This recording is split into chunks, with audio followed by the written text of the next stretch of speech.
high rates of incarceration. Prisons are not healthy places. The environment, they should be overjoyed with the way the debate is going right now. I know this is not considered a progressive issue, but from a physician's perspective, you need to talk about professional liability.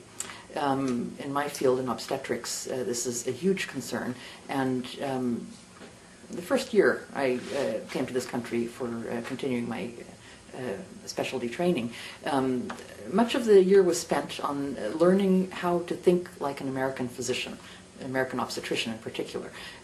I was trained in defensive medicine is bad medicine. You need to do what's right for the patient. You need to do things based on science and not worry about getting sued. And here, everything we do, always in the back of our mind is, what if something goes wrong and what if we get sued? Of course things are going to go wrong. There's going to be bad outcomes. Between 2 and 3% of all babies in the United States are born with a serious birth defect, no matter what we do.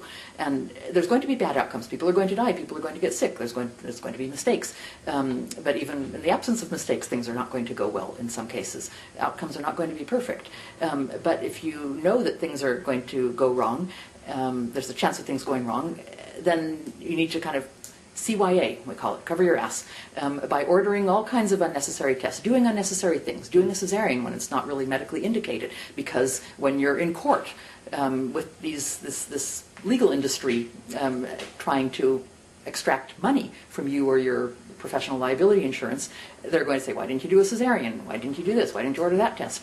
When, you know, it wouldn't have made any difference. But however, we do all these unnecessary things to cover ourselves, and this adds to expense as well. Now, some of this makes sense. If you have a handicapped child, this child is going to require lots of medical care, lots of extra expenses. Under socialism, or under some better public insurance system, there would be adequate care, adequate medical care, home health care, all these things that a handicapped person would need, and you wouldn't need to get a $2 million settlement from the obstetrician.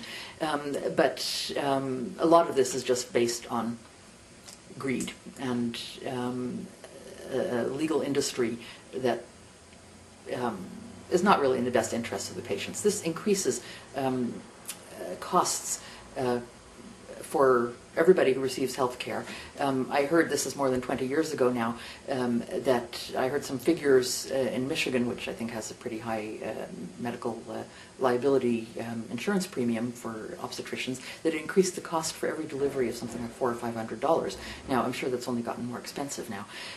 So this is something to consider as well, and I think that this could be considered a more progressive issue instead of just an issue for Republicans. I think I'll leave it at this.